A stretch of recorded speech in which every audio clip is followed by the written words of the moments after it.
Les damos la más cordial bienvenida en un tema que resulta poco estudiado, poco abordado desde la filosofía. Vamos a hablar de la maternidad como un tema filosófico. Y bueno, pues ustedes saben que el día de hoy, pues en muchos lugares, en muchos países, en el mes de mayo se celebra precisamente el Día de la Madre. Será nuestro tema del día de hoy. Les quiero dar la más cordial bienvenida a las personas que nos siguen en la audiencia a través de YouTube o a través de Facebook. Y bueno, pues para charlar sobre este tema tenemos nuestras invitadas. Nos acompaña la maestra Tsitsi Janik Rojas Torres, que ella también es de la UNAM. La maestra también Patricia Díaz Herrera, maestra también por la UNAM, y ella es de la UAMCM. Y la doctora Carmen Camarillo, que vamos a charlar desde su mirada sobre este tema. Nos acompaña en la mesa también para charlar nuestro ya compañero de este gran proyecto Chaperiaude, Nicolás Rivera. Bienvenidos ustedes. Y bueno, pues también quiero agradecer a la institución que nos hace posible que se lleve a cabo este proyecto Chaperiaude. Es un programa de la Universidad Autónoma Chapingo, este proyecto, y bueno, somos apoyados por el CIESTAM, que es el Centro de Investigaciones Económicas, Sociales y Tecnológicas de la Agroindustria y la Agricultura Mundial de la Universidad Autónoma Chapingo, y también somos apoyados por la Universidad Autónoma del Estado de México, el campus Chimalhuacán. Y bueno, pues quisiera presentarles primero que nada quiénes son las reseñas curriculares de mis compañeras de las que vamos a charlar el día de hoy. Y bueno, si me permiten, voy a empezar con la de Tsitsi Janik. Tsitsi Janik Rojas Torres. Ella obtuvo la licenciatura en Filosofía por la UNAM, donde también se graduó de maestría con la tesis El concepto de al-Insan al-Kamil en el pensamiento de Jalal al-Din Rumi. Entre las distintas estancias académicas que ha realizado su participación en el programa Yunus Emre de la Universidad de Ankara, Turquía, así como una estancia de investigación en el Departamento de Estudios Árabes de la Sorbona, Nueva París, en París, Francia. Sus áreas de investigación son la filosofía islámica, la estética, la ética y los estudios decoloniales. También nos acompaña la maestra Patricia Díaz Herrera. Ella es licenciada en Filosofía por la UNAM y maestra en Filosofía por la Universidad de Buffalo, de Nueva York, en donde estudió el doctorado en Filosofía. Sus áreas de interés son filosofía medieval, metafísica y filosofía para niñas y niños. Desde el 2009 es profesora investigadora de la Universidad Autónoma de la Ciudad de México en la licenciatura en Filosofía e Historia de las Ideas. Imparte cursos y seminarios en las áreas de Historia de la Filosofía y Filosofía Teórica. En 2021 impartió sesiones dentro del diplomado La Filosofía para Niñas y Niños en el contexto hispanoamericano de la UNAM y el Centro Regional de Investigaciones Multidisciplinarias. Fue asesora en la línea de docentes de Bachillerato Tecnológico de la SEP, Plataformas de Humanidades.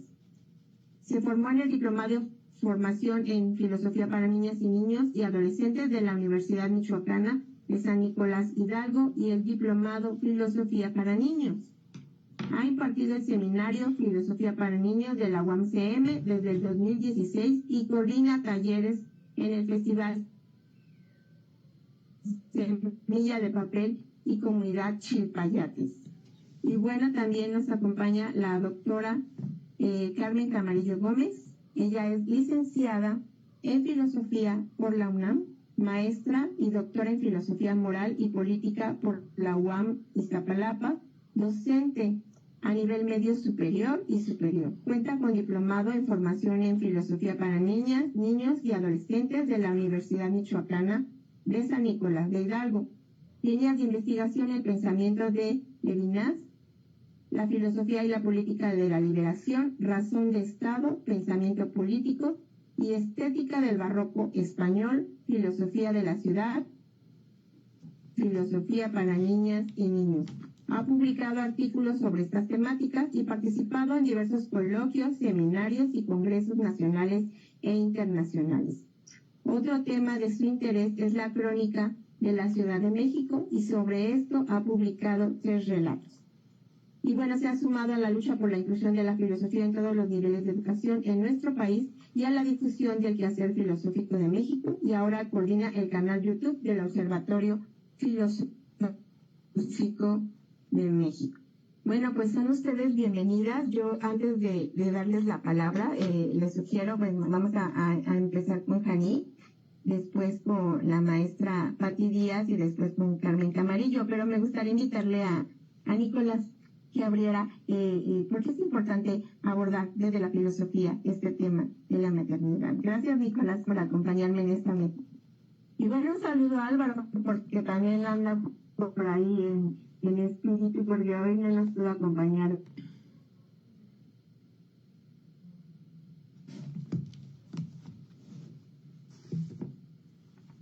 Híjole, al parecer, bueno, sí, al parecer se nos congeló Claudia de Lara. Adelante, Nicolás. Yo creo que la invitación que te hace Claudia para que inicies estas reflexiones son meritorias. Sí, claro, pues buenas tardes nuevamente. Un placer estar en este tipo de espacios que me parecen, pues no sé, aparte de que son divertidos, pues son encuentros, ¿no? Encuentros que nos invitan a algo, ¿no? Y pues este tema en particular a mí me parece que también yo lo pienso como algo que se ha apartado o no sé si se ha olvidado, pero nos lleva a ciertas preguntas, ¿no? Recordaba esto que no sé si haya ocurrido o no, que todo alrededor de Sócrates siempre parece como más que nos invita a pensar alrededor del acontecimiento de la madre de Sócrates, ¿no? Que era partera y que según esto Sócrates dice que él, al igual que su madre, es partera, ¿no? Me llama un poco la atención la posición que sostiene ahí y la que sostiene en el banquete cuando cita a Diótima. Son 2 pasajes que a mí me parecen muy hermosos porque traen su propia poesía, ¿no? Ya no es una posición desde lo masculino la que habla, sino una posición desde el parir ideas, desde algo que ya no tiene que ver tanto con lo masculino, ¿no? Para los tiempos me parece que es indicativo, ¿no? Para pensar justo en el parir y en y en esto tan complejo que, ¿no? La construcción social que se ha venido históricamente alrededor del concepto de madre, que en México tiene tanto que decirse, ¿no? Tanto que pensarse. Pero pues no sé, yo solo también hablo un poco con esto y porque me gustaría mucho escuchar las propuestas que traen ahora. Pues adelante, ¿con quién vamos? ¿Con Yannick? ¿Comienza Claudia? Con Yannick, ¿no? ¿Sí? Sí, gracias. Gracias. Bueno, pues primero que nada, muchas gracias, Claudia. Creo que está muy bueno que estemos acá, filósofas de muchos contextos, de muchos lugares, y con experiencias distintas. Platicaban por allí que la compañera Carmen, su hijo ya tiene 10 años. Yo quiero que me platiques cómo llega uno hasta ese momento viva. Para yo estar aquí, tuve que tener a mi hermana en la tarde. Yo tengo una nena de 2 años. Y bueno, no sé, o sea, creo que mi experiencia para hablar de la maternidad desde la filosofía se divide en muchos espacios. yo creo que quizás podemos pensar, o yo la pienso como la maternidad en sí, como una experiencia vital para aquellas personas que ejercemos actividades de cuidado como cuidadores principales de alguien. Y en ese sentido creo que la maternidad no es exclusiva de las mujeres, sino de todo aquel que cuide de manera exclusiva a alguien. Y no importa si lo pariste o no. Y este ejercicio de cuidados pues exige de ti mucho. Luego también pienso en la maternidad como dentro de una estructura social, y creo que a lo mejor acá son cosas que no se discuten, que mi generación, yo tengo 34 años, y que supongo que generaciones anteriores lo discutieron aún menos, pero creo que incluso mi generación cuando llegamos a la toma de decisiones de tener un hijo, nunca tienes como la certeza de la demanda emocional, económica, personal, que va a requerir de ti. Y cuando se trata de madres académicas o de madres que trabajan, pues requiere un cierto tipo de esfuerzo para el que la sociedad no está estructurada de ninguna manera. Y estos retos implican pues magia. El capitalismo, el mundo capitalista es el mundo de la magia, ¿no? Porque eso es lo que piden de ti. Requieres estar 24 por 24 horas al cuidado de un pequeño ser humano, y al mismo tiempo requieres 8 horas en el trabajo, 7 horas de sueño, no nos suman las cuentas, ¿no? Entonces, no sé, yo creo que para mí la filosofía tiene mucho espacio en esta discusión, no solo desde las discusiones feministas, sino también, por ejemplo, desde críticas al sistema capitalista, desde críticas a los modelos de trabajo reproductivo, desde repensar cómo pensamos al sujeto y al individuo, cómo vemos ahí los cuerpos que cuidan. Hay discusiones sobre las éticas del cuidado. O sea, realmente creo que la maternidad es un tema que está atravesado desde muchas perspectivas por la filosofía, y en muchos sentidos que es muy difícil agotar. No sé, yo tenía algo muy preparado, pero ya ves, en el momento caliente todo se te olvida.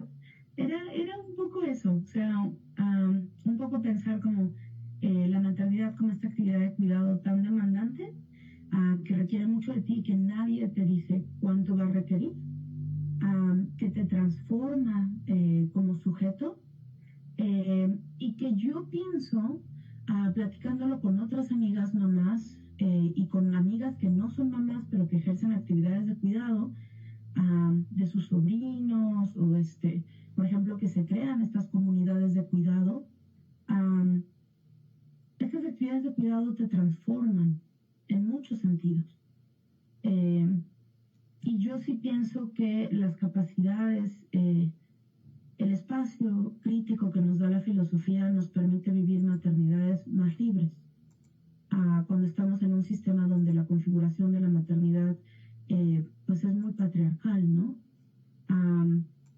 Y que poder cuestionarnos como mujeres filósofas te libera en un momento que es muy complicado, porque para mí la maternidad ha sido como este espacio como paradójico, ambivalente, de mucha alegría y de mucha realización, y al mismo tiempo de mucha dolor y mucha presión, y mucha competencia entre tus pares académicos que no tienen hijos o que no realizan actividades de cuidado, y un sistema tanto económico como académico que no está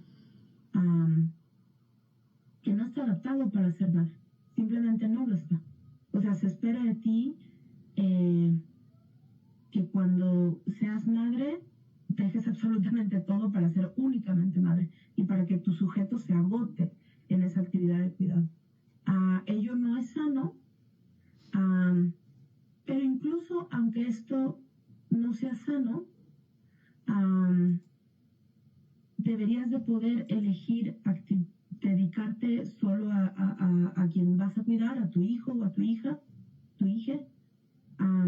sin tener que sacrificar todo lo que has logrado, ¿no? Y eso también es un problema, no puedes darte el lujo de dejar de trabajar, de retirarte de la academia 5 o 6 años porque no vuelves, porque el sistema no está adaptado para eso, al menos en nuestra realidad acá en México, ¿no?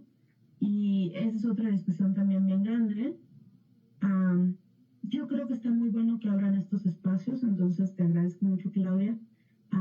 Y estos espacios donde discutamos esto y donde denunciamos estas prácticas académicas difíciles, pero también donde pensemos en construir un poco de empatía entre todos, ¿no?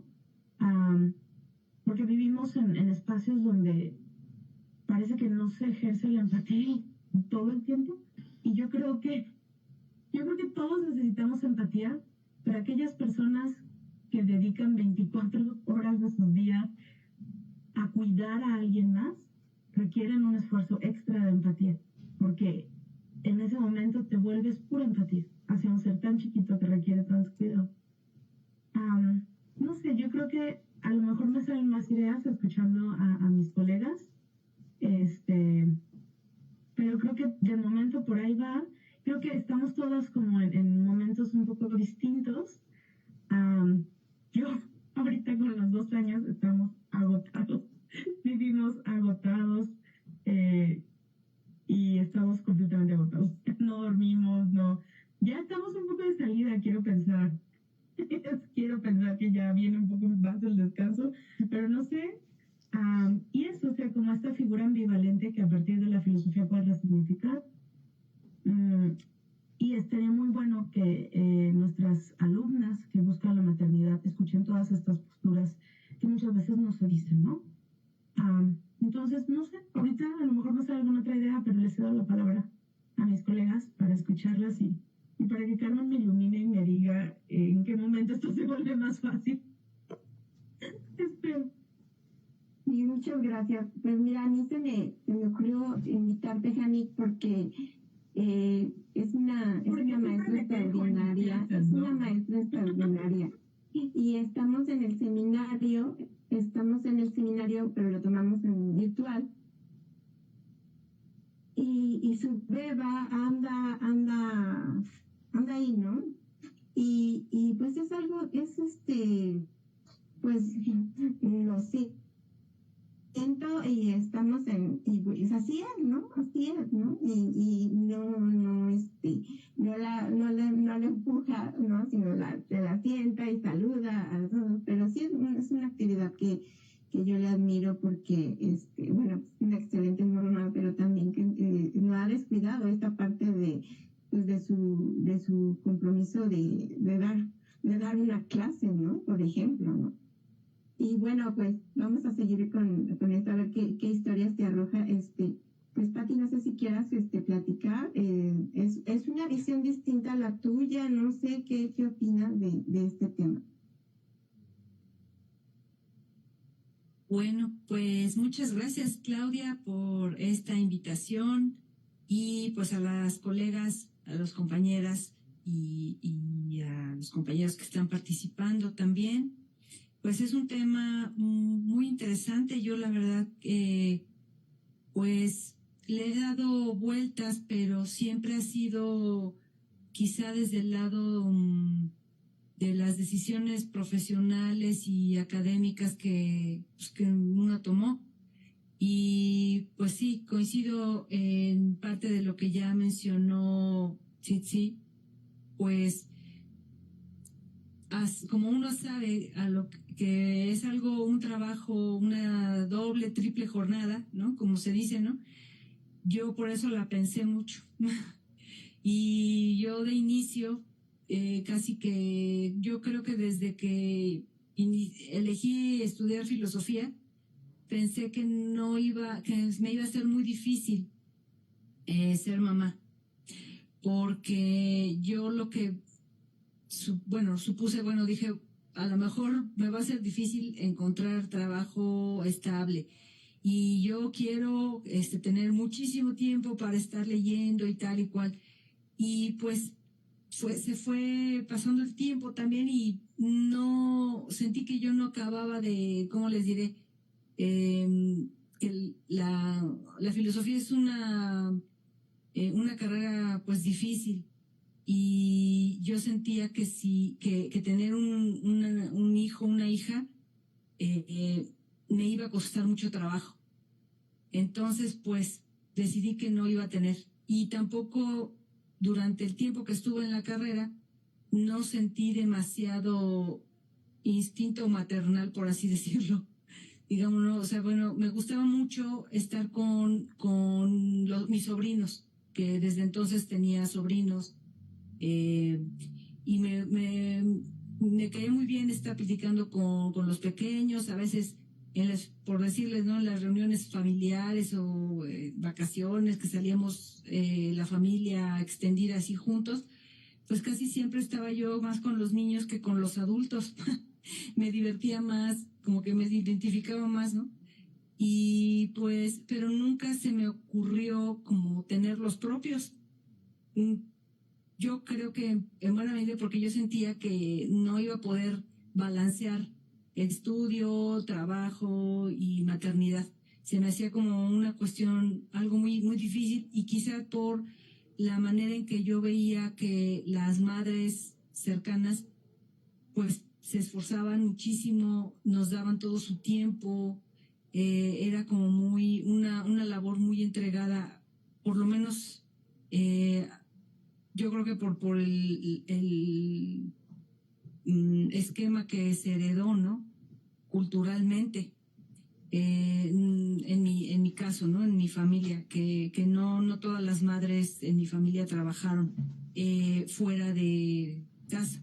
Entonces, pues, eso yo veía como que iba a ser difícil para mí, muy, muy absorbente, una tarea muy absorbente. Bueno, y pues ya después me fui interesando, pues, por la educación y después por la filosofía para niños. Yo creo que porque de esa manera tal vez se expresa mi instinto maternal, si se puede llamar así, no sé si se puede llamar así. Pero bueno, el caso es que de esa manera creo que yo que se manifiesta en mi caso, pues el deseo de acompañar, de nutrir, que para mí eso es parte de lo que significa la maternidad. El deseo de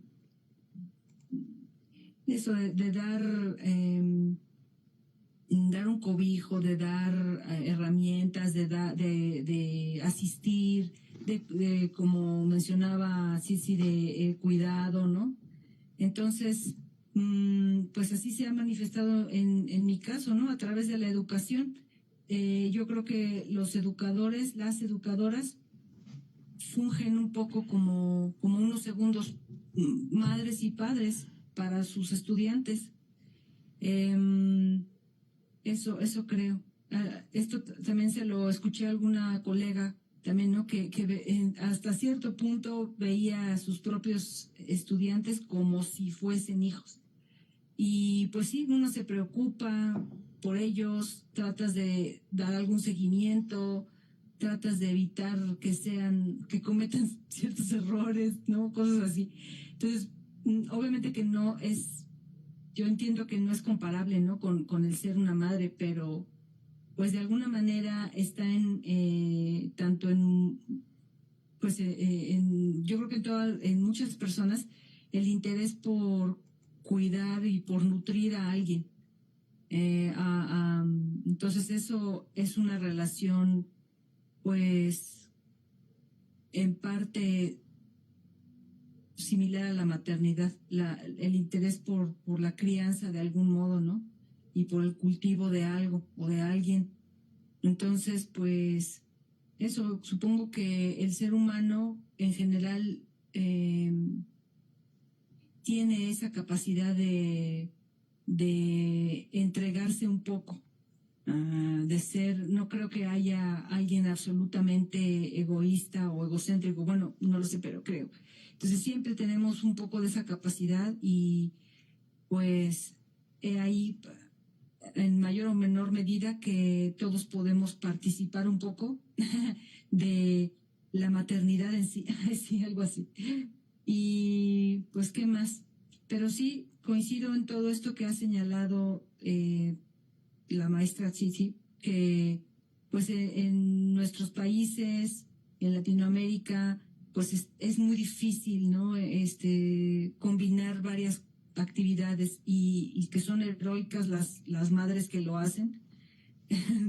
Yo veo que mi hermana se cansa muchísimo y que le echa muchas ganas y que trata bueno, siempre está como reflexionando sobre su propia actividad de madre hacia mi sobrina y pues es un trabajo pues para toda la vida. Yo creo que va a proseguir, ¿no? Que no se acaba cuando el hijo o la hija es adulta. Entonces, eso también yo me planteaba mucho. Bueno, yo no sé cuando mi hijo o hija, si tuviera, ¿no? Hipotéticos, así, no sé cómo voy a ser yo cuando empiece la adolescencia y empiece a rebelarse y quiera, no sé cómo yo voy a actuar, ¿no? O sea, me planteaba como muchas incógnitas.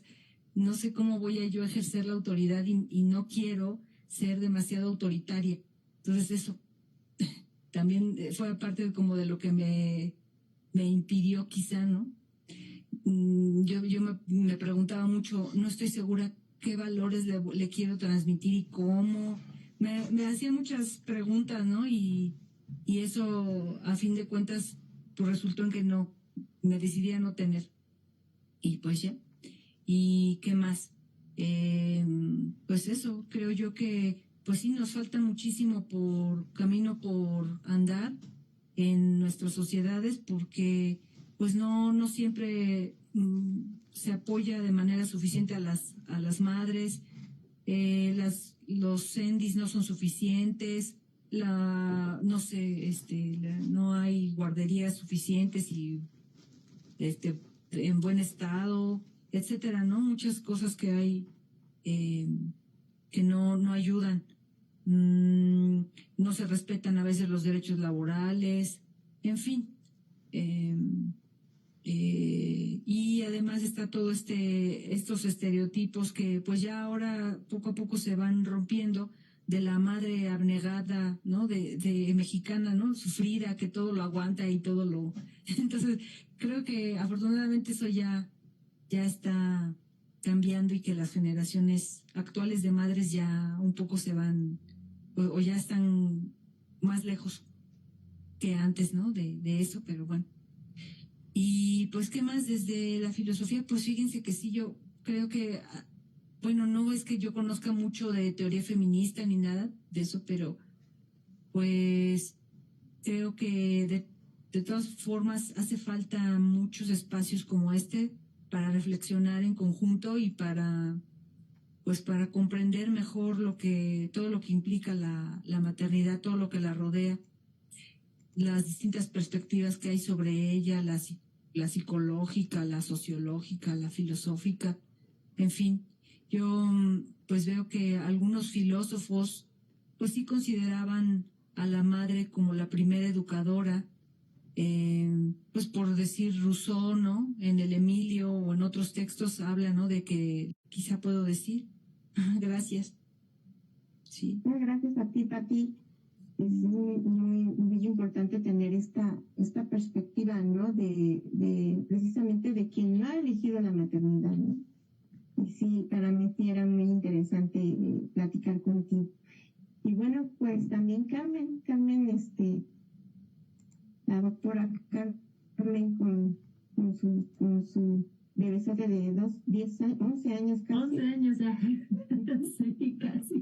Platícanos, Carmen, desde tu mirada. Bueno, pues de entrada, he de decir que cuando Claudia me comentó, ¿no? De cómo estaba pensando esta mesa, la verdad me dio mucho gusto, ¿no? Y me dio mucho gusto porque creo que lo que percibí desde un momento desde un primer momento, era que ella lo que estaba buscando es de que esta charla se diera justamente desde la experiencia, ¿no? desde la experiencia de las filósofas, ¿no? Que hemos decidido o no decidido ser mamás, ¿no? Y cómo es que se da esta relación que suele ser compleja, ¿no? Porque ahorita lo comentaba Nicolás al principio y que bueno, después Patti lo redondeó, ¿no? Creo que por ejemplo, cuando Nicolás nos habla de cómo entender la maternidad desde la filosofía, me dice, bueno, pues Sócrates habla de la paridera, ¿no? De ideas o de provocar en otros que también tengan esta capacidad de parir ideas, ¿no? Y bueno, ahorita Patti nos habla, bueno, pues por ejemplo, Rousseau, ¿no?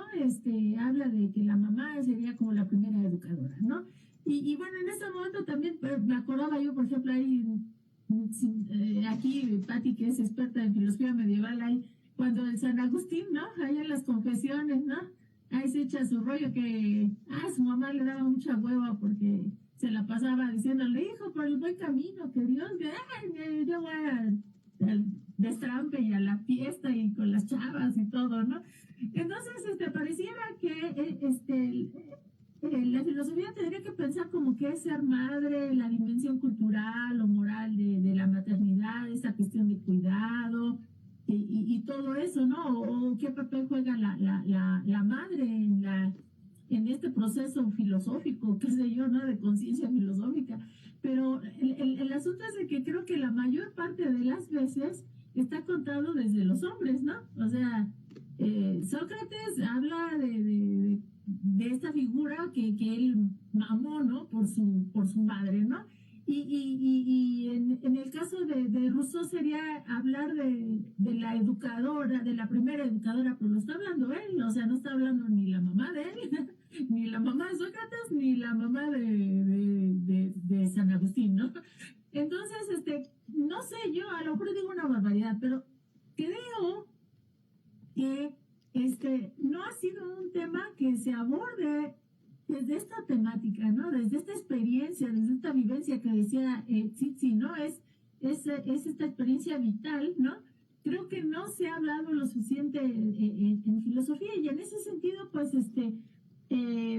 me parece que a veces ha sido olvidado, ¿no? Porque, pues, los hombres no tienen esa experiencia. y aquí veo que hay un problema como de que no hay un piso parejo, ¿no? Lo mencionaba ya Patti, hay una serie de carencias, de dificultades laborales, institucionales, etcétera, ¿no? Que impiden que haya este piso parejo. ¿Y a qué me refiero? Bueno, por ejemplo, si vamos de estudiantes en la facultad o en cualquier escuela, ¿no? Estudiar filosofía, bueno. Y nos ennoviamos y nos hacemos pareja ahí con un filósofo, ¿no? El asunto es de que, bueno, pues decidimos tener un hijo, ¿no? Supongamos, bueno. Entonces, él va a tener todas las facilidades. Porque de entrada, pues no, él no lo va a tener, ¿no? Él no lo va a amamantar. Quizás haya ya en estas nuevas masculinidades y eso, ¿no? Que dice, bueno, pues yo le doy un día a la mamila y le cambio el pañal y lo cuido si se enferma y eso. Pero, a pesar de que pudiera haber una distribución, el asunto es de que sigue sin haber una cuestión más equitativa, ¿no? Porque, bueno, pues él se dice, hay un congreso, no supongamos, hay un congreso, bueno, pues se va al congreso, pero ¿qué es con el niño? ¿Cómo te lo llevas? Todavía no hay congreso. Entonces ahí empieza la diferencia, ¿no? Y también lo pensaba yo desde mi propia experiencia, ¿no? Por ejemplo, cuando decido ser mamá ya muy viejita, porque yo estaba así como Patti, primero dije, no, qué pereza, a mí eso de la maternidad, no, yo ni pensaba ni siquiera que me iba a casar, ¿no? Después me casé y dije, bueno, me la pasé muchos años haciendo menguaje. ¿A qué edad te decidiste? Yo tuve mi hijo a los 41. Sí. A los 41 años tuve mi hijo. Sí, porque yo decía, no, el mundo, el calentamiento global, y no había todas las broncas que hay ahora, que está peor. Yo decía, no, ¿para qué? Ahora imagínense, ¿no? La violencia, la inseguridad, 20 cosas, debe haber dicho, no. Pero la pandemia, ¿no?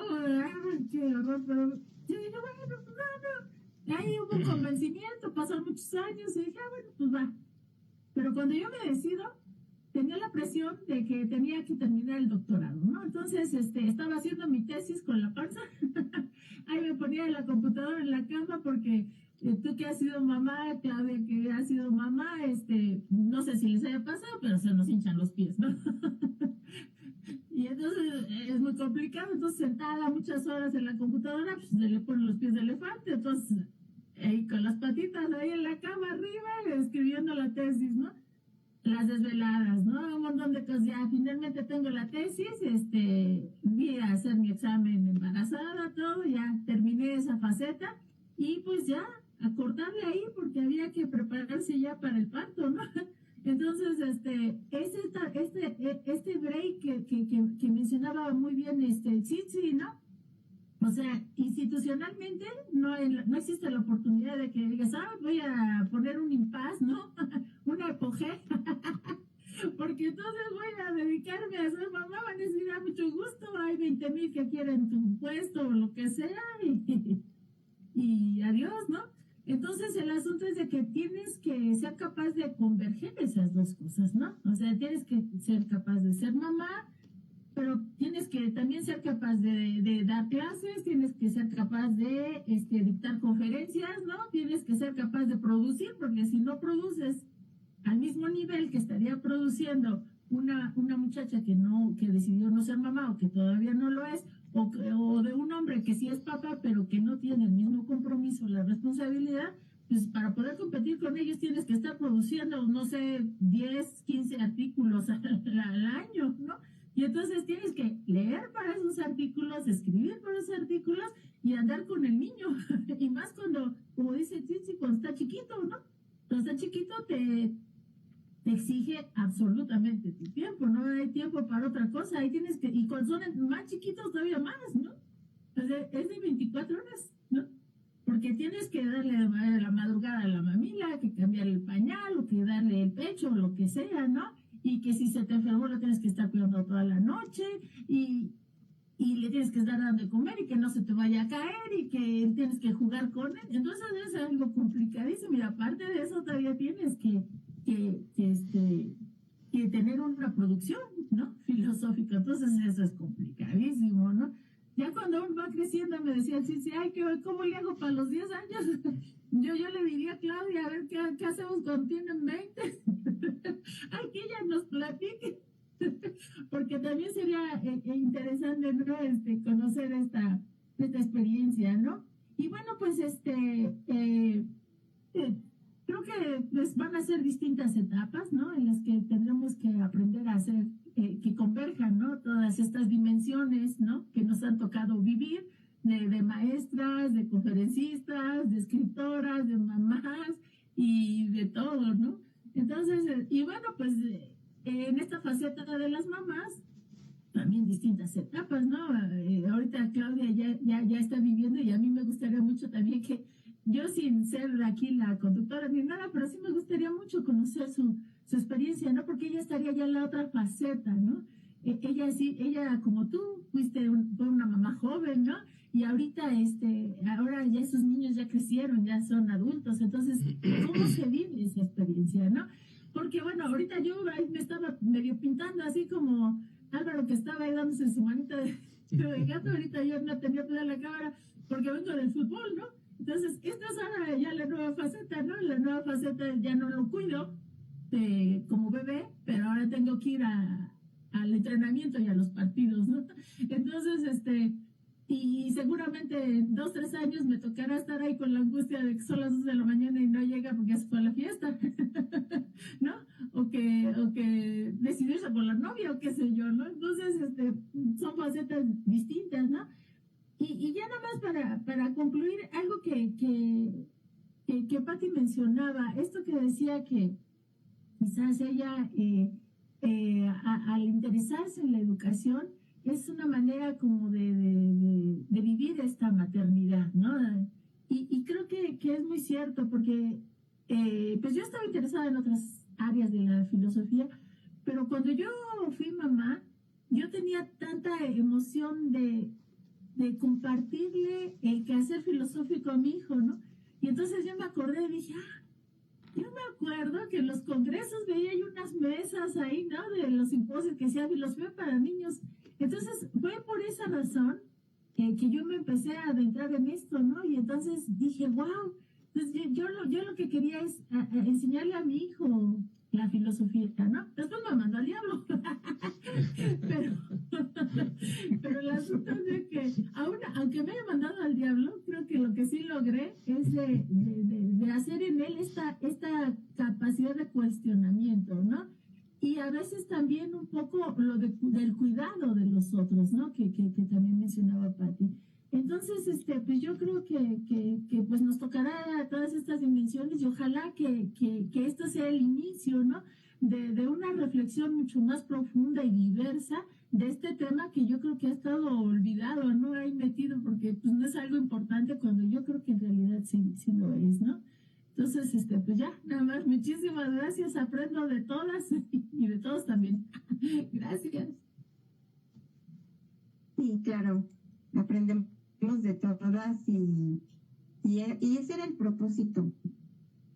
El propósito de esta charla era conectar y conectar empatías, como decía Dixie, ¿no? También, porque yo veo compañeras filósofas, pero veo amigas también, veo mujeres, y creo que también desde mi experiencia, bueno, yo sí dejé por mucho tiempo la filosofía, ¿no? Porque pues me dediqué a los hijos, al hogar y a la fecha pues me sigo ocupando ¿no? Mis hijos ya son grandes, ya tengo una hija de 23 años y un hijo de 19 años, ¿no? Entonces pues ya están creciditos, ¿no? Pero sí me llegó mucho esta reflexión y yo platicaba con una querida amiga que también es ya parte de este proyecto de Caleidoscopio, nuestra querida Nora Briel, de pensar cómo pensar la maternidad, aunque ella no es filósofa, ella pues se ha dedicado más a la poesía, a divulgar la cultura y la literatura. Ella salió de Argentina, salió muy, muy joven de Argentina en esta etapa de la represión y salió con el crío, o sea, el bebé, yo creo que como de la edad del bebé de Tsitsi, ¿no? Y su papá de su hijo salió meses antes y ella salió de Argentina, ¿no? Y yo le decía que qué pasaba ahí, ¿no? Si era un instinto lo que ella le había hecho salir y no solamente protegerse ella, su vida, sino cuidar la vida de otro ser pequeñito, ¿no? En este caso su hijo, ¿no? Y entonces hablamos de que si hay en nosotros un instinto maternal. Y bueno, Nora, muy amable, me permitió compartirles esta historia de ella porque pues ella habla de que pues hasta los animales tienen distintas formas de llevar ese instinto, ¿no? Hay algunos animales en que sí se les da el procrear, el cuidado, la atención, la maternidad, ¿no? Pero también hay especies animales que rechazan, ¿no? Y de hecho los devoran, los matan, o se los comen, no sé, ¿no? Entonces ella me decía que un poco así era también con los humanos, ¿no? En el caso de, por ejemplo, de Nora, ella, como les decía, nos habla también de la maternidad como una especie de condicionamiento cultural a que la madre se quede con el hijo, ¿no? O sea, como decía Carmen hace rato, pues tu pareja se fue al Congreso, pero pues como tú eres la mamá y pues como tú traes aquí el amamantar, pues te quedas con él, ¿no? No hay de otra, ¿no? Pero también hay un condicionamiento natural a que sean las mujeres, ¿no? Que sean las mujeres las que se quedan con los niños y bueno, ella me decía esta como si la maternidad fuera un destino, ¿no? Y cuando es más fuerte la carga cultural y social que tienes a ser madre, ¿no? Y bueno, lo que más me interesó destacar de lo que me comentó Nora era que la maternidad debería de ser una elección, que desafortunadamente no lo es, ¿no?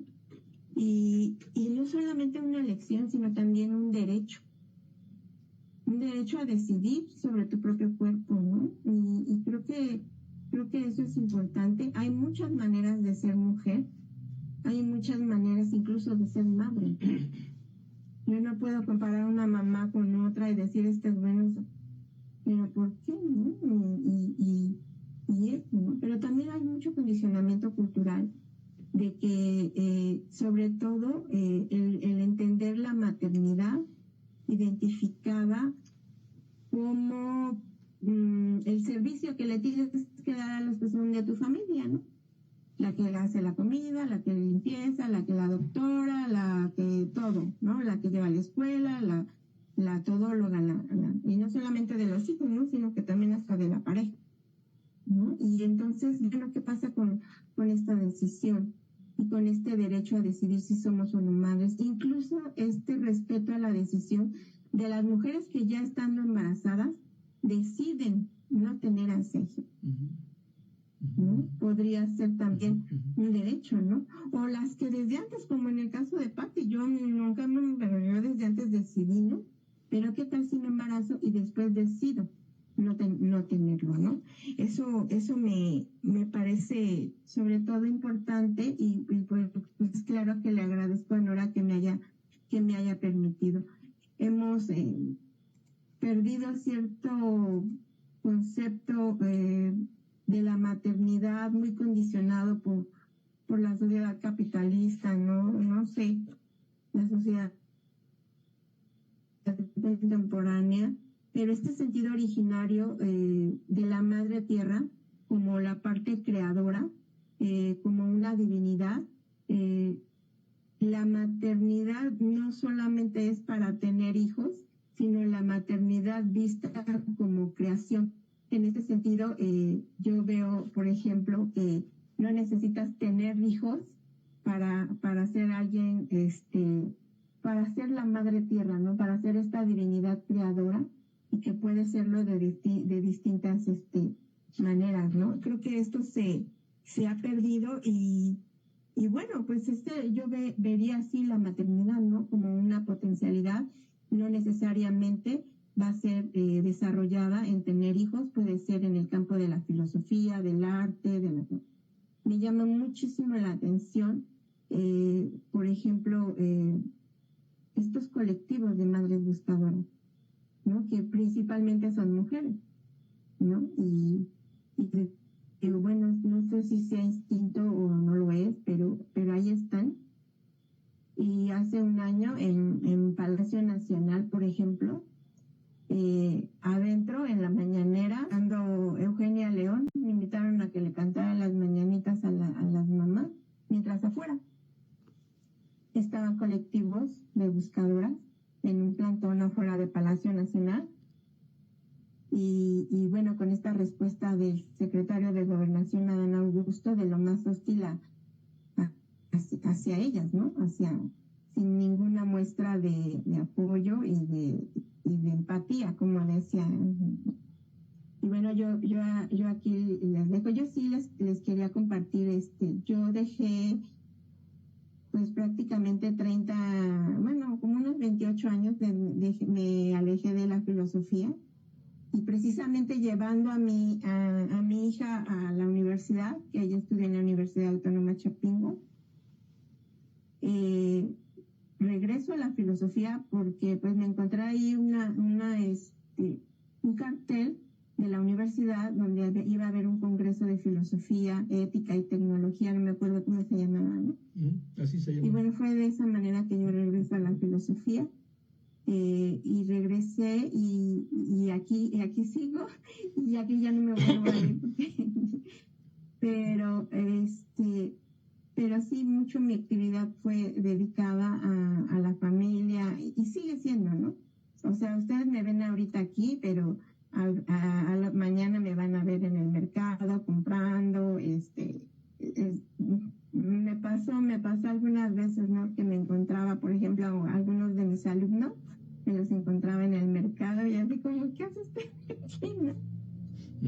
Así como mi familia, mis hijos, cosas así. Pero bueno, Álvaro, veo que te interesó estar en esta mesa. Yo no quiero dejar pasar el micrófono. Híjole, pues te agradezco mucho, Claudia, pero en realidad estaba yo detrás del micrófono. Hoy planeaba no salir a cámara ni estar directamente con ustedes. Y sí, el tema es apasionante, es muy interesante. Creo que Nicolás y yo somos los menos habilitados para estar en esta mesa, por todas las experiencias que ustedes ya nos han comentado. Sin embargo, hubo otra razón por la cual me obligué a estar y abrí la cámara, porque vi que tu señal estaba fallando un poquito, Claudia, y bueno, pues había que estar atentos, ¿no? O sea, como siempre les digo, soy el chofer de los filósofos, y en este caso el camarero de los filósofos, el camarógrafo de los filósofos y el controlador. Pero sí quisiera decir algo, o sea, si ustedes me lo permiten, obviamente desde esta perspectiva, ¿no? Ahorita lo acabo de decir, ni Nicolás ni yo estamos habilitados para poder reflexionar en torno al problema de la maternidad y quizá de la filosofía, y mucho menos de la filosofía, su relación con la filosofía, porque creo que Nicolás ni yo somos filósofos como tal, ¿no? Yo soy sociólogo y agrónomo y ando metido en 20 cosas, y Nicolás creo que es psicoanalista, y también anda metido en la creación estética, etcétera, etcétera. Pero una de las ideas que de pronto a mí me surgen de todo esto que escuchamos es precisamente este problema que es, aunque ya parezca cliché, ¿no? El asunto de una cultura patriarcal, dominante, en la cual se enuncian los roles, los papeles y el ser y la posibilidad de ser mujer dentro de esta dinámica patrilocal, ¿no? Parece cliché y sin embargo tenemos que estarlo repitiendo constantemente. El problema de la reconstrucción de lo que podría ser la experiencia femenina pasa necesariamente por la deconstrucción de la masculinidad, ¿sí? Entonces yo así lo veo, ¿no? Es imposible establecer una nueva forma de construir la maternidad si no pasamos necesariamente por la deconstrucción de la masculinidad. En efecto, la experiencia biológica de ser madre la poseen ustedes, o no la deciden, como bien nos comentaba Patti, ¿no? Pero la cuestión biológica y la cuestión de los primeros de los primeros tratos con el nuevo ser humano, ese que nace, que es el hijo, ¿no? Debe de pasar necesariamente también por la deconstrucción de la paternidad.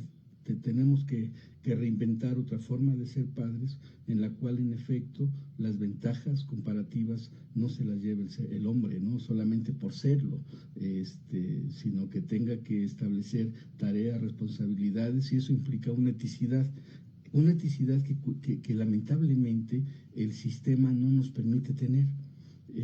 Si en algo le agradezco mucho a Zygmunt Bauman haber expresado el problema de las relaciones líquidas, es precisamente porque demuestra que la condición cultural de pronto se aleja de todas estas posibles responsabilidades con el otro.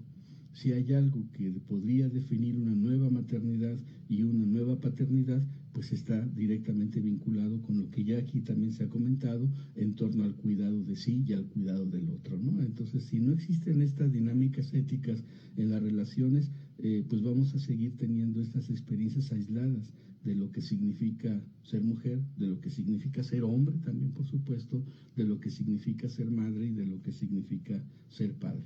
Entonces, bueno, este era un poquito mi comentario y mi inquietud, sobre todo porque veo que Yannick ya levantó la mano y ella es especialista en estos temas de la decolonialidad. Entonces, mejor guardo silencio y dejo hablar a las especialistas. Adelante, Yannick. No, pues muchas gracias, Álvaro. Pero me quedaba yo pensando, Claudia, en lo que comentaste. ¿Tú crees que hay como una predisposición de las mujeres como al cuidado de los bebés, como esta cosa natural de amamantar, de estar ahí?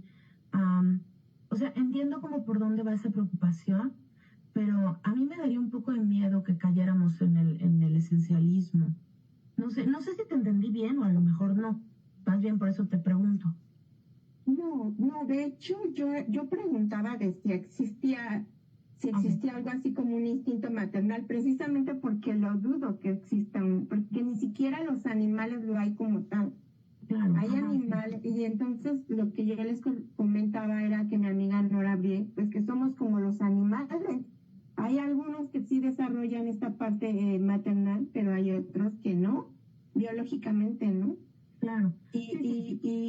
Pero sobre todo esta parte de que no es esencial y sobre todo es más cultural el hecho de que no sé qué mueve montañas, porque no veo otra manera de expresar lo que hace una madre buscadora.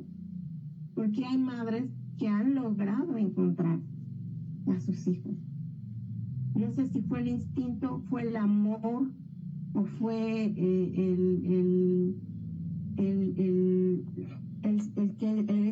este lazo biológico, emocional, tu familia, no lo sé, pero el chiste es de que ellas logran hacer, Claro, no sé quién sea una mala madre, todo, pues a la sí lo debe haber, ¿no? No, entonces creo que estamos... Pero no, tampoco caer en mismo. esencialismo, porque si caemos en esencialismo, estamos creando precisamente esto que queremos deconstruir, ¿no? Que es la maternidad, porque si hablamos de esencialismo, estamos obligando a que todas las mujeres tienen que ser madres por instinto o por naturaleza, y creo que no va por ahí. Yo lo que decía era que hay distintas formas de ser mujer, y dentro de las que deciden ser mamás, hay distintas formas de ser mamás también, ¿no? Claro, porque a mí entonces...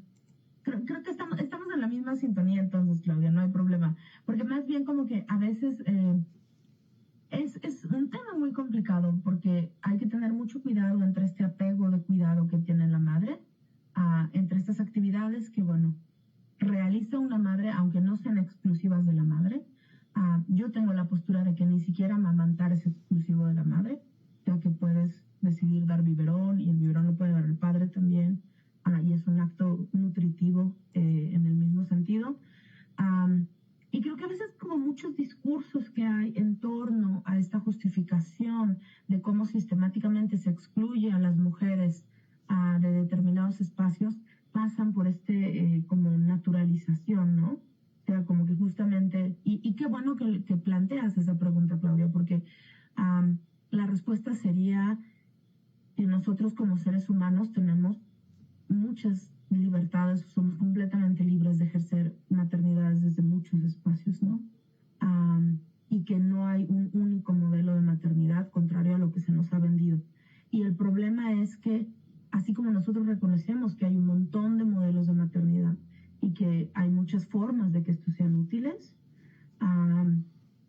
el sistema no reconoce esta diversidad de modelos, ¿no? O sea, por ejemplo, las familias que deciden que el papá se quede en casa, o que sea el padre el que realice actividades primarias de cuidado, que también es otra opción válida, o el modelo justamente, no sé, un montón de cosas que ahora parece que hay como estas reglas doradas de la maternidad, ¿no? O sea, tienes que hacer esto y dar pecho, y si das fórmula no sé qué, y si haces esto no sé qué, o sea, como un modelo completamente ideal, pero se basan en esta falacia naturalista, ¿no? De pensar que hay una forma natural de hacer las cosas.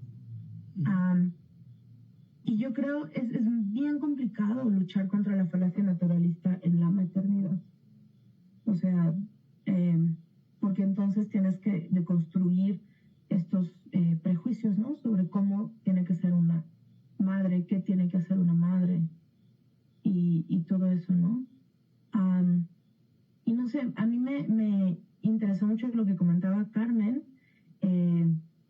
porque sí es como bien difícil ser mamá y ser académica.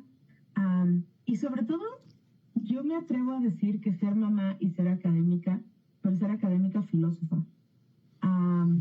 Porque estamos nosotros en una labor muy noble, que sin embargo no tiene reconocimiento en el modelo de reproducción capitalista, ¿no? O sea, a lo mejor si yo fuera astrofísica y me pagaran 45,000 pesos al mes, o deja de astrofísica, programadora de software, a lo mejor tendría medios para ejercer una maternidad distinta, ¿no? Pero con las restricciones que tenemos en nuestro medio, te tripas corazón, ¿no? Para ver cómo y de dónde ejerces y qué haces.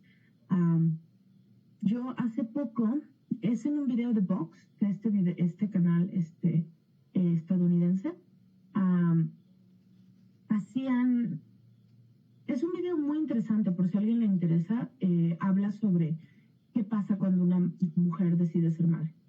Y ponían el ejemplo de un hombre y una mujer en una pared.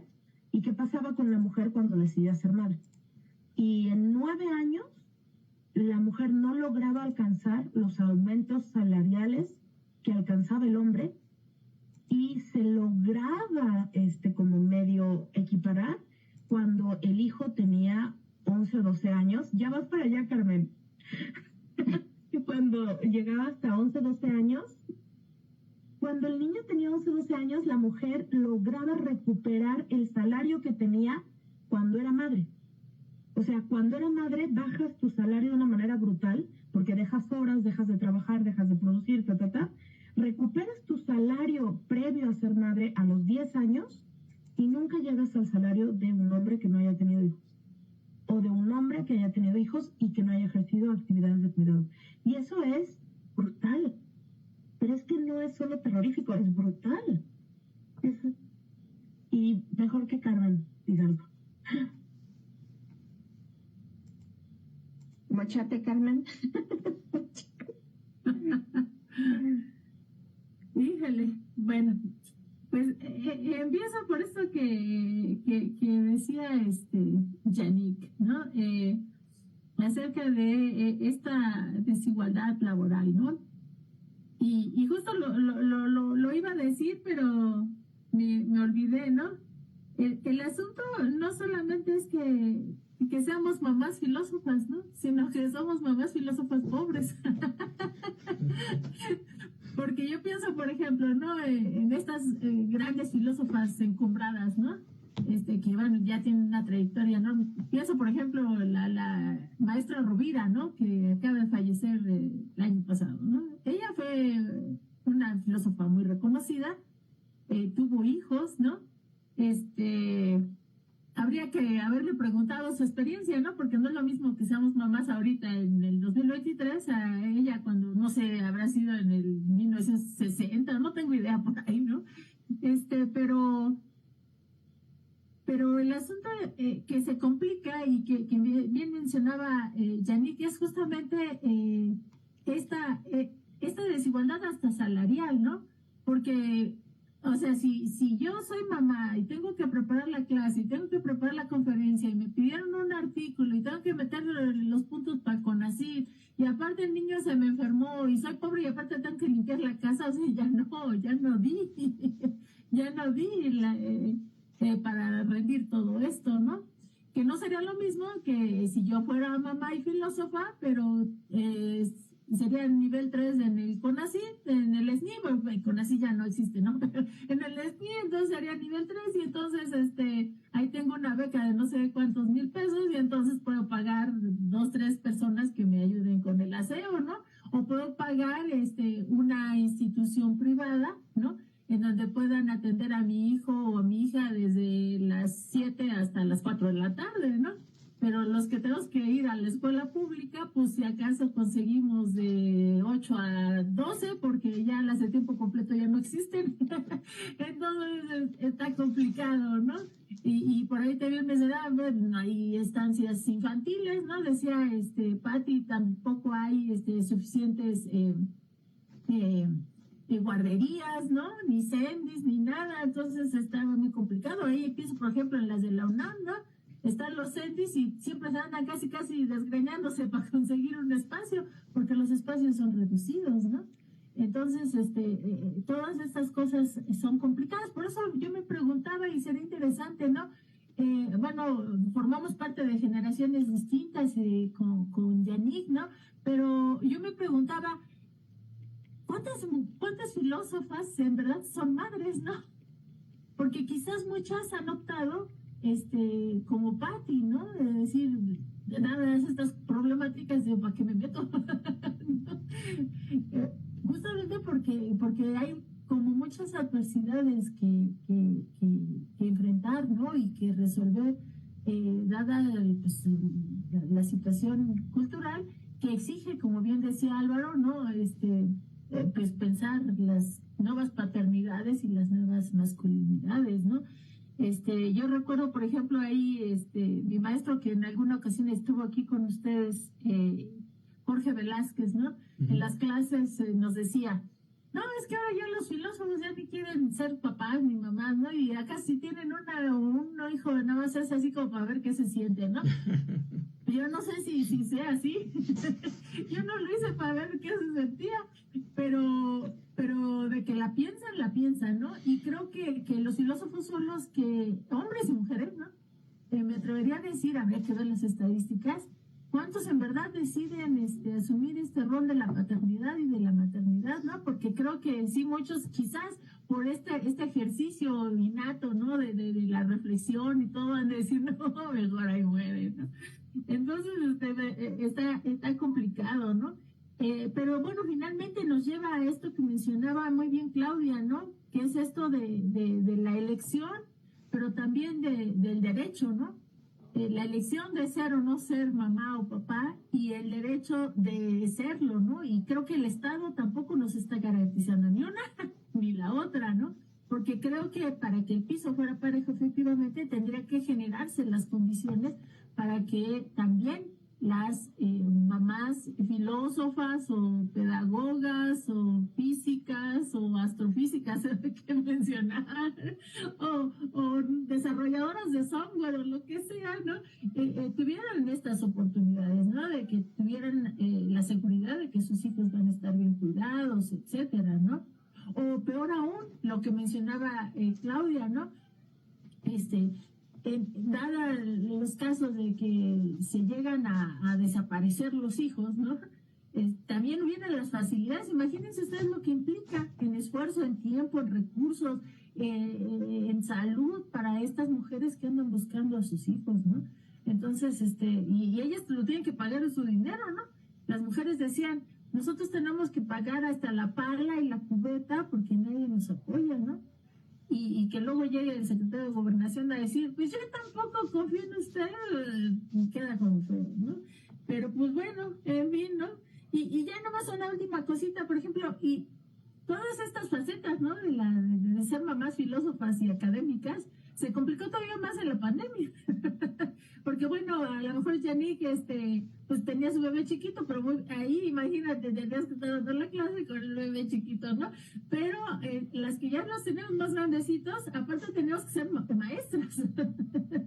Porque las clases eran en línea, pero los chiquitos estaban chiquitos, entonces había que conectarse y había que hacer la de maestra y aparte había que hacer las tareas y aparte había que aprender a enviar las tareas, ¿no? Entonces, otra carga más en esta larga lista, ¿no? De lo que tenemos que hacer. Entonces es muy complicado y que, bueno, estas son cosas que nos dejó la pandemia como experiencia, pero que deberíamos de aprender para resolver y para que no nos vuelva a pasar lo mismo, ¿no? Pero bueno, ahora sí ya les prometo, ya me callo. Muchas gracias. Gracias, Carmen. Yannick, ¿quieres comentar? Y después Patti, por favor. Yo solo como contestar aquí en el ping pong de esta discusión tan rica con Carmen. Y aparte, yo pregunto mucho a mi mamá. Nosotros somos 3 hermanos. Y pregunto muy seguido, ¿cómo le hacías? Porque mi mamá era académica, era psicóloga del deporte en la UNAM. Y yo decía, o sea, tenías la jornada de academia y ¿qué hacías? Y tengo una tía que tuvo 4 hijos y en medio de sus 4 hijos hizo su doctorado en Stanford. Y todas decían, es que era muy fácil. Y reflexionando con los hijos de mi tía, Y reflexionando con mis hermanos nos dimos cuenta que las mujeres de generaciones anteriores a las nuestras podían ejercer ese tipo de maternidades gracias a la precarización de otras mujeres. Y de eso no se habla casi, porque es un proceso muy doloroso. ¿A qué me refiero? A que antes familias de clase media podían pagar a personas de planta, que era un tipo de esclavitud contemporánea. O sea, gente vulnerable, en situación económica vulnerable, que estaba ahí y que hacía todo esto que ahora nos vuelve locas. O sea, y que ya con la precarización que ha habido no puedes pagar, y yo no quisiera pagar. O sea, a mí me parece un fenómeno terrible. Es esta romantización de la película Roma, ¿no? O sea, tener a alguien ahí que esté haciendo todo esto, y por eso hay una distancia tan brutal entre las maternidades de hoy y las maternidades de antes. Y también todavía yo hablo con mi suegra, que está todavía en otro contexto cultural, y había estos espacios que en México también se da de estas casas grandes donde vivía toda la familia junta, ¿no? Y que ejercía un dominio social, presión social, etcétera, pero que criaban en conjunto, ¿no? O sea, vivía tu mamá, tu hermana, las esposas de tus hermanos, tu abuela, y se podía criar de manera conjunta. Este fenómeno de la familia moderna crea una maternidad, crea individuos libres y maternidades esclavizantes. Y tenemos que ayudarnos a repensar esto. Yo no creo que nadie quiere en este mundo volver a vivir con su suegra, pero hay momentos en los que yo digo, no está mal. O sea, porque puedes ir al baño sin el niño. O sea, así de básico estamos hablando, ¿no? O sea, sobre todo a estas edades. Y entonces como pensar todos estos espacios que con el sueño del Estado moderno y de la sociedad moderna se han ido segregando, pensando que son estructuras caducas y antiguas, como esta vida colectiva, estos espacios colectivos, y que ahora nos damos cuenta que tenían una función y que habría que repensarlos, ¿no? Y ahora con las ciudades contemporáneas las distancias son brutales, aunque tengo amigas que tienen hijos, no podemos cocriar porque pues viven en Naucalpan y yo en CU, entonces, o sea, imposible, y que tampoco quieres ni puedes ya precarizar a otra mujer, ¿no? Y aparte, los hijos de las mujeres precarizadas, esa mujer a la que le pagas 150 para que venga a cuidar a tu hijo, para que tú puedas ser académica y te paguen 180 en la UNAM, si llegas a eso. O sea, ¿quién cuida a esos otros niños? ¿Qué derecho tengo yo de precarizar a otra mujer para yo poder ejercer un trabajo que también está precarizado? No al mismo nivel, pero nunca eso. Y también respondiendo a la pregunta de Carmen, yo me pregunto cuántas mujeres y hombres, filósofos y filósofas y humanistas en general, aunque no es lo mismo, pero o sea, como gente del gremio, deciden no maternar, no porque no quieran, no maternar o no paternar, sino que asumen que estamos a tal nivel precarizados que no es una opción. Gente que sí quisiera tener hijos, pero que como no tenemos ni salarios ni circunstancias dignas, dices no. O sea, yo me di el lujo de tener un hijo porque mi esposo puede mantenerlo, no yo. O sea, y eso es terrible. Y ya nada más por último, que creo que es algo bien, bien importante que nosotros tenemos que, como filósofos, discutir a profundidad. No se valora el papel ni de las madres ni de los padres, pero creo que por el rol social hay un énfasis en el de las madres. No se valora el papel de cuidar a un ser humano, a crear un nuevo ciudadano, pero se necesitan ciudadanos para que el sistema capitalista funcione. Entonces vivimos en un oxímoron gigantesco, donde quieren crear individuos, quieren mano de obra, quieren, pero no quieren que estos tengan cuidado, no quieren que estos tengan salud emocional, atención, porque si realmente la sociedad quisiera eso, la base más básica son los primeros años de cuidado paterno y materno. Entonces, estamos en una producción de individuos, pero no en una producción de seres humanos. Y esa discusión le compete 100% a la filosofía. Y ya me cayó de yo para que hable Pati. clases también.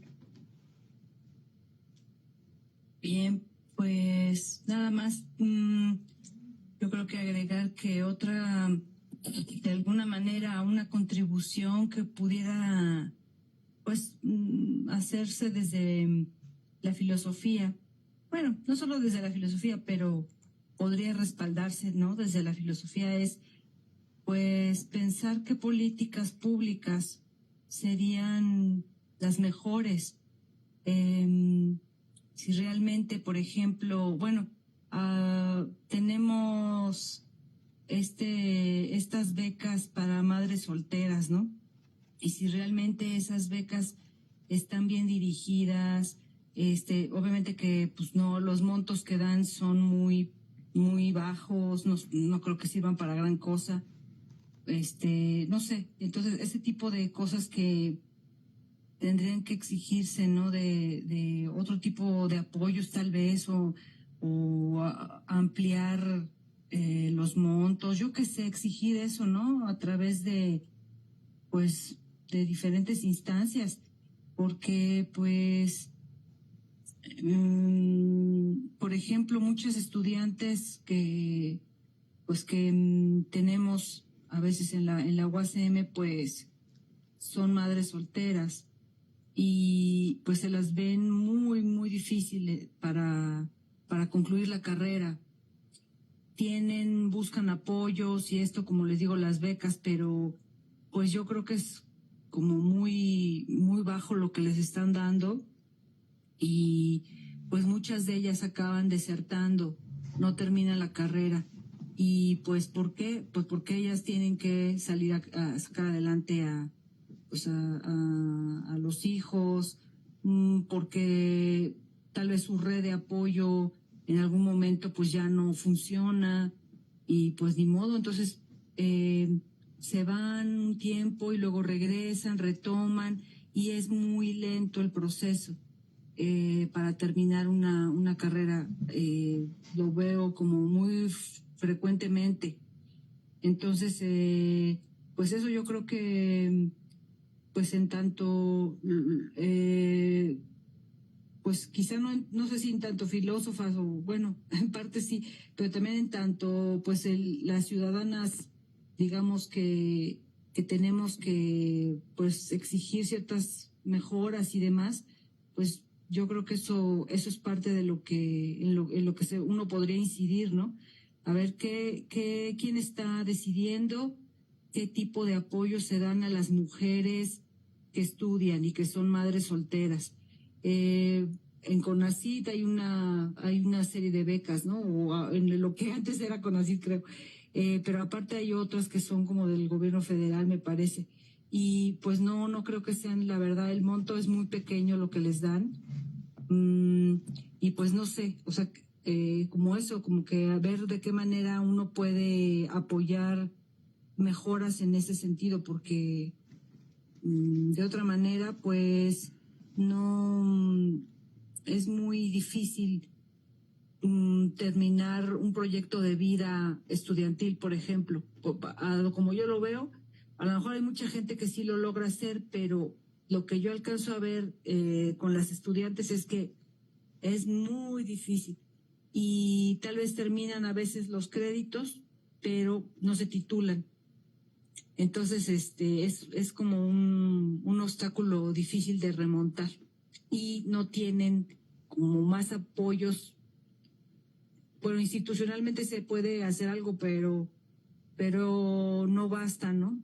Entonces, eso pues nada más. Gracias. No, al contrario, Pati, muchísimas gracias. Pues ya nos vamos acercando al cierre del programa. Nicolás, no sé si quisieras comentar algo ya para ir cerrando y después me permitas hacer, bueno, antes primero déjame comentar lo que nos dicen en el chat. Saludos a Mayela Palacios, que nos está viendo por Facebook, Toreto Dominique Clamatini también, Sandra, hola, buenas tardes, Nora Brie nos acompaña, Patricia Hispers dice, es difícil enfrentar la elección de ser madre y tener que darnos tiempo a lo que fue nuestra pasión de vida. Nora Brigue, saludos, dice, ¿y qué dicen las mujeres filósofas de tiempos anteriores? Pienso en la antigüedad, en Safo de Lesbos, que era poeta y tuvo una hija, que habrá reflexionado al respecto, que reflexionaba Hipatía de Alejandría sobre la maternidad. Hago estas preguntas porque al referirnos a la antigüedad siempre mencionamos el pensamiento filosófico de los hombres, que era lo que más o menos señalaba Carmen. Y bueno, también más adelante dice Nora Brie, uno de los elementos que más agotan a las mujeres madres es la carga mental, es decir, lleva toda la agenda familiar para que funcione como tal. Es la que debe o se espera de ella estar al pendiente de absolutamente todo lo que garantice la vida familiar, limpieza, educación, salud, alimentos, con todo lo que cada rubro involucre. Patricia Hisper, totalmente de acuerdo con ustedes, también creo que pensar que la mujer se sacrifica por el hijo no excluye que el padre sacrifique la relación con su hijo por imponerse el mantenimiento económico. Afortunadamente, ahora está abriendo más apertura para la intervención de ambos en el cuidado de los hijos. Les agradecemos mucho sus comentarios. Nicolás, no sé si quieras agregar algo. Pues algo muy breve, la verdad es que ha sido un placer escuchar todas estas aportaciones, ¿no? Un tema tan complejo, esta experiencia tan enigmática, ¿no? De pronto tan problemática, de pronto tan hermosa, o sea, me gustaría compartirles brevemente nada más que hace algunos años fuimos con unos alumnos de psicología al Centro Femenil de Reinserción Social de Tepepan.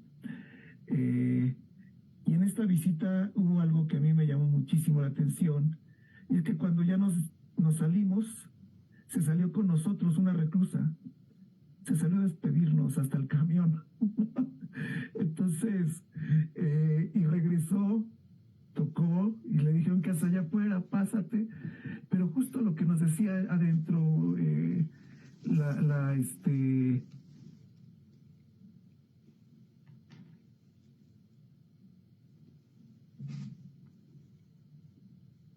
no te escuchamos,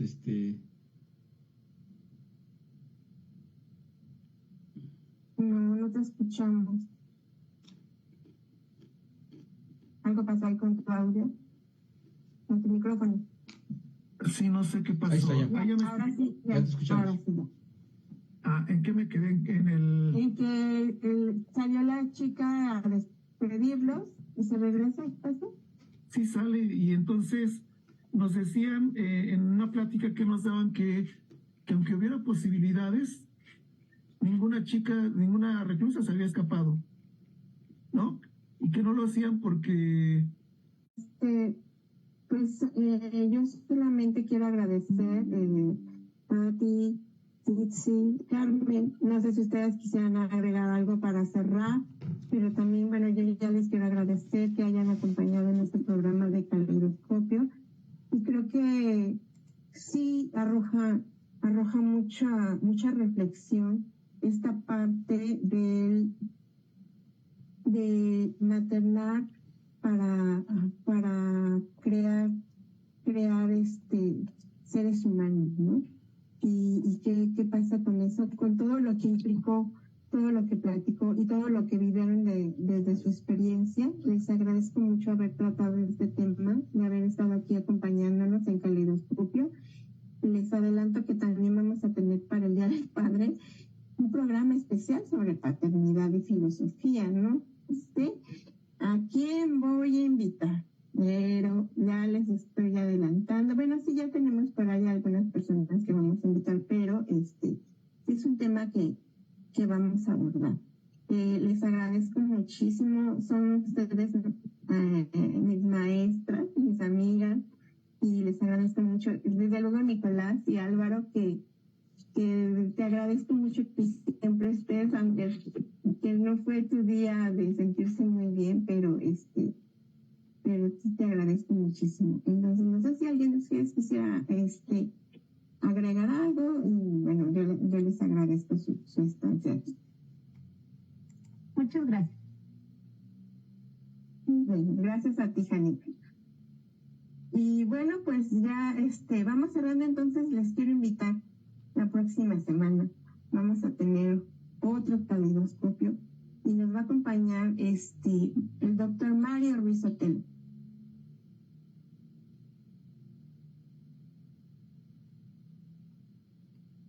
Claudia. ¿Me escuchan? Sí, ya te escuchamos. Ah, ya. Perdón, es que se me fue. Mario Ruiz Sotelo nos va a acompañar la próxima semana, el doctor Mario, y vamos a hablar precisamente de política de la liberación. En muchos temas, muchas reflexiones sobre gran filósofo que es Enrique Dussel. Y bueno, pues Mario Ruiz Sotelo, que ha sido un investigador en ese campo, y también nos va a acompañar la doctora Carmen Camarillo, que también se ha dedicado a estos temas. Y bueno, desde la filosofía vamos a tener en la próxima semana ese tema. Les agradezco mucho las personas que nos acompañaron en el Face. Y bueno, nos vemos la próxima semana. Es un gusto haberlos tenido aquí todos.